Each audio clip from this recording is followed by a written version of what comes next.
നമസ്കാരം. ഈ വീഡിയോയിലേക്ക് ഹൃദ്യമായ സ്വാഗതം.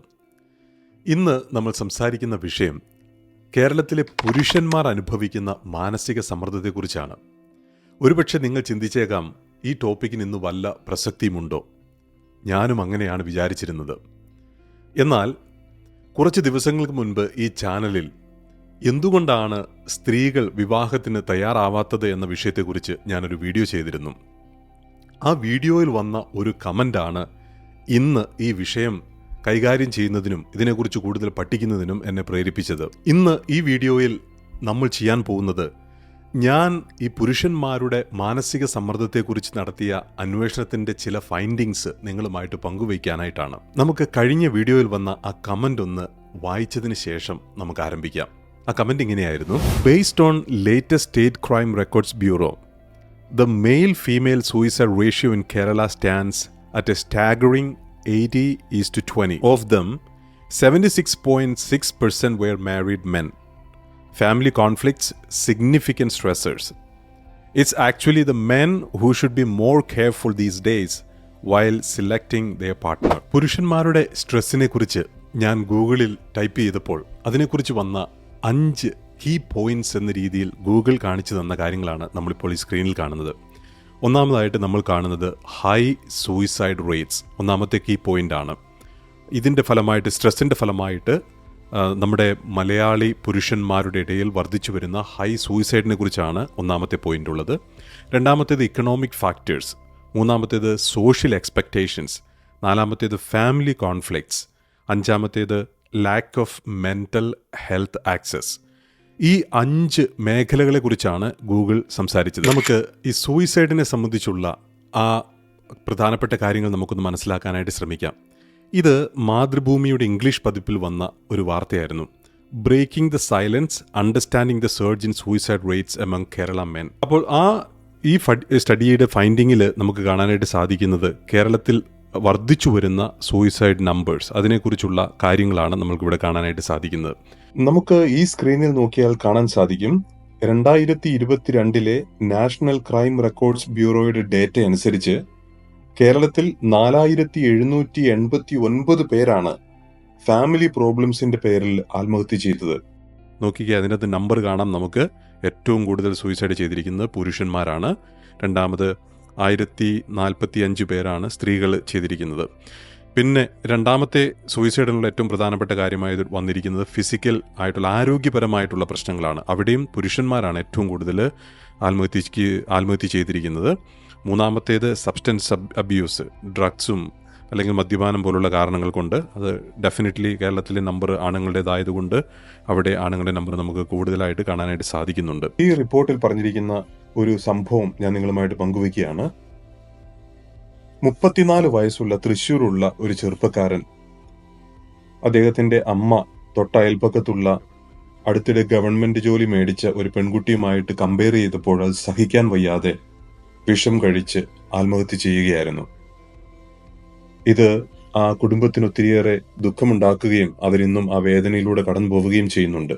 ഒരു റിസർച്ചിനിടയിൽ മനസ്സിലാക്കിയ ഒരു പ്രധാനപ്പെട്ട കാര്യം എന്നുള്ളത്, നമ്മുടെ ഈ സൂയിസൈഡൽ ടെൻഡൻസി പുരുഷന്മാരെ സംബന്ധിച്ചിടത്തോളം അവരുടെ വിവാഹ സ്റ്റാറ്റസ് അതിനെ സ്വാധീനിക്കുന്നുണ്ട് എന്നുള്ളൊരു കാര്യമാണ്. ഈ സ്റ്റഡിയിൽ നമ്മൾ വളരെ പ്രധാനപ്പെട്ട ഒരു കാര്യം കണ്ടെത്തുകയാണ്.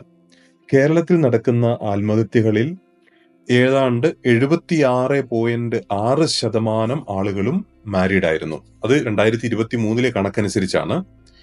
അതിൻ്റെ അകത്ത് ഡിവോഴ്സ്ഡ് ആയിട്ടുള്ള ആളുകളിൽ അത് 2%, 1.8% മാത്രമേ ഉള്ളൂ.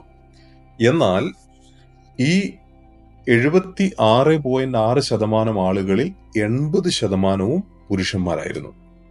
അവിടെയാണ് നമ്മൾ പ്രധാനമായിട്ടും ശ്രദ്ധിക്കേണ്ടത്. ഫാമിലി ഇഷ്യൂസ് ആയിരുന്നു ഏറ്റവും പ്രധാനപ്പെട്ട കാരണമായിട്ട് വന്നത്, 47.4%. അതുപോലെ തന്നെ മെന്റൽ ആൻഡ് ഫിസിക്കൽ ഇഷ്യൂസ് ആയിട്ട് അത് കാരണമായിട്ട് വന്നപ്പോൾ 21% പേര് ആത്മഹത്യ ചെയ്തു. അതുപോലെ തന്നെ ഡ്രഗ് അബ്യൂസ് 9.7% ആളുകളാണ് അതിന്റെ പേരിൽ ആത്മഹത്യ ചെയ്തത്. സ്ത്രീകളുടെ ഇടയിൽ ആത്മഹത്യ ടെൻഡൻസി ആണുങ്ങളെക്കാൾ കൂടുതലാണ്. പക്ഷേ അവർ ചെയ്യുന്ന ഒരു പ്രധാനപ്പെട്ട കാര്യം, അവർ സഹായം അന്വേഷിക്കും. They will call for help. അവർ സഹായം അന്വേഷിക്കും, അങ്ങനെ അവർക്കതിനെ ഓവർകം ചെയ്യാനായിട്ട് സാധിക്കുന്നു. അപ്പം നമ്മൾ പുരുഷന്മാരുടെ ഒരു അവസ്ഥ എന്നുള്ളത് ഈ സഹായം ചോദിക്കാനായിട്ട് പലപ്പോഴും നമ്മുടെ ഈ പുരുഷത്വം എന്ന് പറയുന്ന ഒരു സംഭവം നിൽക്കുന്നത് കൊണ്ട് പലപ്പോഴും നമുക്കതിന് സാധിക്കാതെ വരുന്നു. ഇനിയും ഈ പറയുന്ന കാര്യങ്ങളുമായിട്ട് ബന്ധപ്പെട്ടു പോകുന്ന മറ്റു റീസണിങ്സ് ആണ് നമുക്ക് ഇവിടെ കണ്ടെത്താനായിട്ട് സാധിക്കുന്നത്. ഈ സാമ്പത്തിക കാര്യങ്ങളും ഈ സൂയിസൈഡ് റേറ്റുമായിട്ട് വലിയൊരു ബന്ധമുണ്ട്. പ്രത്യേകിച്ചും നമുക്കൊരു വീടൊക്കെ പണിയുമ്പോഴോ അല്ലെങ്കിൽ ഈ സാമ്പത്തികമായ തീരുമാനങ്ങളൊക്കെ എടുക്കുമ്പം പലപ്പോഴും നമ്മൾ കാര്യങ്ങളൊക്കെ മറന്ന്, നമ്മുടെ നില പോലും മറന്ന് നമ്മൾ പണം ചെലവഴിക്കുകയും വലിയ ബാധ്യതകളിലേക്കൊക്കെ പോവുകയൊക്കെ ചെയ്യുന്നത് അതൊരു വലിയ പ്രശ്നമാണ്. അതുപോലെ തന്നെ ഇന്നത്തെ ചെറുപ്പക്കാർക്ക് ജോലിയില്ല, അൺഎംപ്ലോയ്മെൻറ്റ്, അതുപോലെ തന്നെ അണ്ടർ എംപ്ലോയ്മെൻറ്റ് എന്ന് പറയുന്നതും നമുക്ക് റിസർച്ചിൽ നമുക്ക് കാണാനായിട്ട് സാധിക്കുന്നുണ്ട്. അതായത് നന്നായിട്ട് പഠിച്ചു, എല്ലാം കഴിഞ്ഞു, പക്ഷേ ജോലിയില്ല. എന്നിട്ട് ചെയ്യുന്നത് നല്ല എൻജിനീയറിംഗ് കഴിഞ്ഞിട്ട് ചെയ്യുന്നത് ചെറിയ ഡെലിവറി ബോയ് ഒക്കെ ആയിട്ട് ജോലി ചെയ്യുന്ന അവസ്ഥയിലേക്ക് നമ്മുടെ കേരളത്തിലുള്ള ചെറുപ്പക്കാർ പോകുന്നു എന്ന് ഞാൻ ഈ ഒരു റിസർച്ചിനിടയ്ക്ക് വായിച്ചതായിട്ട് ഞാൻ മനസ്സിലാക്കുന്നു. സാമ്പത്തികമായ മേഖലയെക്കുറിച്ച് നമ്മൾ പറയുമ്പോൾ നമുക്ക് വിട്ടുപോകാൻ പാടില്ലാത്ത കാര്യമാണ് ഞാൻ ഈ പറഞ്ഞ അൺഎംപ്ലോയ്മെൻറ്റും അതുപോലെ തന്നെ അണ്ടർ എംപ്ലോയ്മെൻറ്റും. അത് പ്രത്യേകിച്ചും നമ്മുടെ ഈ വളർന്നു വരുന്ന ചെറുപ്പക്കാരുടെ ഇടയിൽ വലിയ മാനസിക സംഘർഷങ്ങളിലേക്കും ഭാവിയെക്കുറിച്ചുള്ള വലിയ ആകുലതകളിലേക്കുമൊക്കെ അവർക്ക് കടന്നു പോകാനായിട്ട് അതിന് കാരണമായിട്ട് മാറുന്നുണ്ട് എന്നുള്ളതും ഈ പഠനത്തിൻ്റെ ഭാഗമായിട്ട് മനസ്സിലാക്കാനായിട്ട് സാധിച്ചു എന്നുള്ളതാണ് സത്യം. ഒരു ചെറുപ്പക്കാരൻ ഈ കഴിഞ്ഞ ദിവസം എന്നോട് പങ്കുവെച്ച ഒരു അനുഭവം അതിങ്ങനെയാണ്.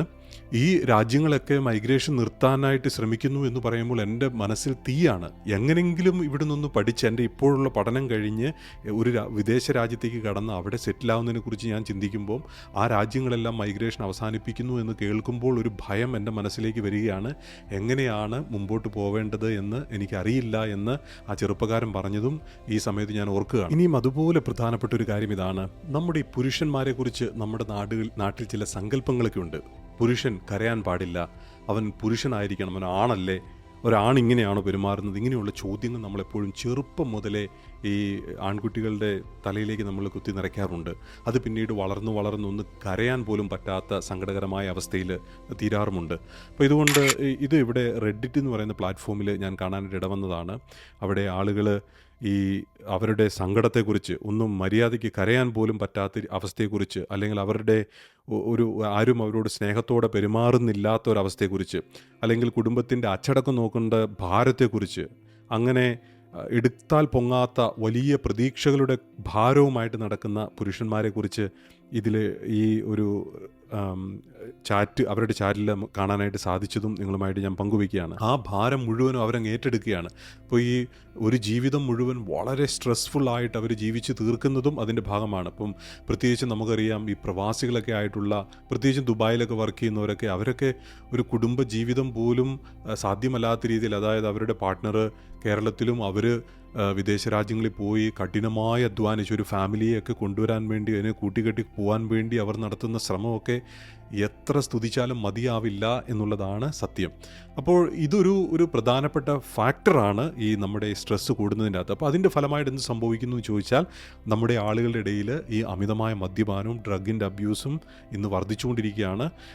എന്താണ് ചെയ്യേണ്ടതെന്നറിയാതെ ഒരുതരം പിടിവിട്ട അവസ്ഥയിലാണ് ആളുകളുടെ മദ്യപാനവും അതുപോലുള്ള അഡിക്ഷനുമൊക്കെ അതിൻ്റെ ഫലമായിട്ടുള്ള സൂയിസൈഡൽ ടെൻഡൻസിയൊക്കെ വർദ്ധിക്കുന്നതിന് കാരണമായിരിക്കുന്നത്. അപ്പോൾ ഇതെല്ലാം നമ്മൾ ഈ കാലഘട്ടത്തിൽ നമ്മൾ ശ്രദ്ധിക്കേണ്ട ഒരു പ്രധാനപ്പെട്ട കാര്യമാണ്.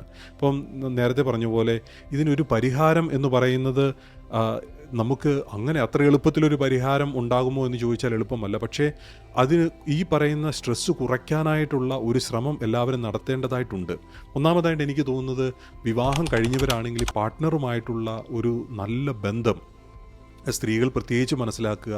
നിങ്ങൾ കുറച്ചും കൂടി ഓപ്പണായിട്ട് സംസാരിക്കാനും അല്ലെങ്കിൽ സഹായം തേടാനും നിങ്ങൾ ശ്രമിക്കും. പക്ഷേ പുരുഷന്മാരുടെ ആ ഒരു മാനസിക സൈക്കോളജിക്കലായിട്ടുള്ള ഡിഫറൻസ് കൊണ്ട് പലപ്പോഴും അവർക്ക് അതിന് സാധിക്കില്ല. അപ്പോൾ അവരെ ഒന്ന് മനസ്സിലാക്കാനും അവരോട് കൂടെ അവർക്ക് സപ്പോർട്ട് കൊടുക്കാനൊക്കെ അവർക്ക് സാധിച്ചാൽ അതൊരു വലിയ വിജയമായിരിക്കും. ഇനി രണ്ടാമത്തേതെന്ന് പറയുന്നത്, നമുക്കിങ്ങനൊരു അവസ്ഥയിലൂടെ നമ്മൾ കടന്നു പോകുന്നുണ്ടെങ്കിൽ അത് മറ്റുള്ളവരുമായിട്ട് പങ്കുവയ്ക്കാനായിട്ട്, പ്രത്യേകിച്ചും ഫാമിലി ഫ്രണ്ട്സൊക്കെ ആയിട്ടൊന്ന് പങ്കുവെച്ച് അതിൻ്റെ ഭാരം കുറയ്ക്കാനായിട്ട് നമുക്ക് കഴിഞ്ഞാൽ അതൊരു നല്ല കാര്യമായിരിക്കും. എനിക്ക് തോന്നുന്ന ഏറ്റവും നല്ലൊരു ഉദാഹരണം എന്ന് പറയുന്നത്, ഈ കഴിഞ്ഞ ഇടയ്ക്ക് ദീപിക പദുക്കോൺ, നമുക്കറിയാം വളരെ ഫേമസ് ആയിട്ടുള്ള ഹിന്ദി ആക്ട്രസ് ആണല്ലോ. പുള്ളിക്കാരി ഒരു ഇൻ്റർവ്യൂവിൽ കുട്ടികളോട് പറഞ്ഞു കൊടുക്കുന്നൊരു കാര്യം, അത്രയും ഫേമസ് ആയി ജീവിതത്തിൻ്റെ എല്ലാ തലത്തിലും വിജയിച്ച് നിൽക്കുന്ന ആ സ്ത്രീയുടെ ജീവിതത്തിലും ഒരു ഡിപ്രഷനിലേക്ക് കടന്നു പോവുകയാണ്. മനസ്സിൻ്റെ പിടിവിട്ടു പോകുന്ന അവസ്ഥയിൽ ജീവിതം ഇങ്ങനെ എന്തു ചെയ്യണമെന്നറിയാതെ നിൽക്കുന്ന സമയത്ത് ഒരിക്കൽ അവരൊറ്റയ്ക്കായിരിക്കുന്ന സമയത്താണ് അമ്മ കാണാൻ വരുന്നത്. ആ അമ്മയോട് തൻ്റെ സങ്കടം പങ്കുവയ്ക്കുമ്പോൾ ആ അമ്മ അത് കേട്ടതിന് ശേഷം ഈ ദീപികയെ ഒരു സൈക്കോളജിസ്റ്റിൻ്റെ അടുത്തേക്ക് പറഞ്ഞു വിടുകയും പിന്നീട് അവരുടെ ഗൈഡൻസിൻ്റെ ഫലമായിട്ട് ഈ സ്ട്രെസ്സിൽ നിന്നും അല്ലെങ്കിൽ ഒരു ഡിപ്രഷനിൽ നിന്നും പുറത്തു വരുന്നതായിട്ട് പങ്കുവയ്ക്കുകയും ചെയ്തു. അപ്പം ഇങ്ങനെയുള്ള ഫേമസ് ആയിട്ടുള്ള ആളുകൾ അവരുടെ മാനസിക സമ്മർദ്ദത്തെക്കുറിച്ച് പറയുന്നത് നമുക്കൊരു നല്ല ഒരു ഉദാഹരണമാണ്. മെൻ്റൽ ഹെൽത്ത് സ്റ്റിഗ്മ നമ്മുടെ നാട്ടിലുണ്ട്. അത് ഒരു തെറ്റായ ചിന്തയാണ്. അതായത് ഏതെങ്കിലും തരത്തിലുള്ള ഒരു മാനസിക സമ്മർദ്ദം അനുഭവിച്ച് ഒരു സൈക്കോളജിസ്റ്റിനെ കണ്ട അവനെ വട്ടനാക്കി മനസ്സിലാക്കുന്ന ഒരു തെറ്റായ ചിന്ത നമ്മുടെ ഇവിടെ ഉണ്ട്.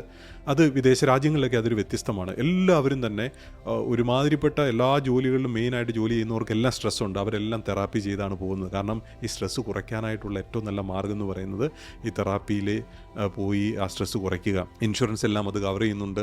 അതുകൊണ്ട് ആളുകൾ അത് ഉപയോഗിക്കുന്നുണ്ട് എന്നുള്ളതും ഒരു നല്ല മെൻ്റൽ ഹെൽത്ത് ബിൽഡ് ചെയ്യുന്നതിന് സഹായമായിട്ട് മാറുന്നുണ്ട്. അപ്പോൾ നമ്മൾ മനസ്സിലാക്കേണ്ട ഒരു കാര്യം, ഈ സമൂഹത്തിൻ്റെ എല്ലാ പ്രതീക്ഷകളും കൂടി അത് തലയിലേക്ക് വെച്ച് ജീവിതം നശിപ്പിക്കേണ്ടവരല്ല പുരുഷന്മാർ. നല്ല രീതിയിൽ നമ്മുടെ ജീവിതത്തെ ജീവിക്കാനായിട്ടുള്ള അവസ്ഥകൾ ഉണ്ടാക്കാനും അതിനനുസരിച്ച് നമ്മുടെ ജീവിതത്തെ മാറ്റാനായിട്ടുമുള്ള ഒരു പരിശ്രമം എല്ലാവരുടെ ഭാഗത്തുനിന്നും ഉണ്ടാവേണ്ടതാണ്. ഇന്ന് ഈ വിഷയം സംസാരിക്കാനായിട്ട് എടുത്തപ്പോൾ എങ്ങനെ നമ്മുടെ ജീവിതത്തിൽ കുറച്ചും കൂടി പോസിറ്റീവായിട്ട് മാറാമെന്ന് ചിന്തിച്ചപ്പോൾ എൻ്റെ മനസ്സിലേക്ക് വന്നൊരു ചിന്ത ഇതാണ്: സ്ട്രെസ് ഒഴിവാക്കാനായിട്ട് നമ്മൾ ഓരോ പുരുഷന്മാരും മനസ്സിൽ തീരുമാനിക്കണം, എനിക്ക് എല്ലാവരെയും എൻ്റെ ജീവിതത്തിൽ സന്തോഷിപ്പിച്ചും തൃപ്തിപ്പെടുത്തിയും ജീവിക്കാനായിട്ട് കഴിയില്ല. ആദ്യം ഞാൻ സന്തോഷം കണ്ടെത്തിയെങ്കിൽ മാത്രമേ എനിക്ക് മറ്റുള്ളവർക്ക് സന്തോഷം കൊടുക്കാനായിട്ട് പറ്റത്തുള്ളൂ. അപ്പോൾ അതുകൊണ്ട് എൻ്റെ ജീവിതത്തെ തന്നെ ഒന്ന് വിലയിരുത്താനും അതനുസരിച്ച് മാറ്റങ്ങൾ വരുത്താനായിട്ടും നമ്മൾ തന്നെ പരിശ്രമിക്കേണ്ടതുണ്ട് എന്ന് നമ്മൾ മനസ്സിലാക്കണം. ഇനിയും ഞാൻ നിങ്ങളെ വളരെ ക്രിയേറ്റീവായിട്ടുള്ള ഒരു കാര്യത്തിലേക്ക് ക്ഷണിക്കുകയാണ്, നമ്മുടെ കമൻസിലേക്ക്. അപ്പം ഈ കമൻസിൽ നമ്മൾ പ്രധാനമായിട്ടും നിങ്ങൾ ഷെയർ ചെയ്യാനായിട്ട് ഞാൻ ആഗ്രഹിക്കുന്നൊരു കാര്യം, ഞാൻ വിട്ടുപോയ ഏതെങ്കിലും തരത്തിലുള്ള കാരണങ്ങൾ സ്ട്രെസ്സിന് ഇടയാവുന്നുണ്ടോ പുരുഷന്മാരുടെ ഇടയിൽ? അല്ലെങ്കിൽ ഇന്ന് ഈ കാലഘട്ടത്തിൻ്റെതായ മറ്റേതെങ്കിലും സ്ട്രെസ്സ് നമ്മുടെ പുരുഷന്മാർ, നമ്മുടെ മലയാളികളായിട്ടുള്ള പുരുഷന്മാർ അനുഭവിക്കുന്നുണ്ടോ?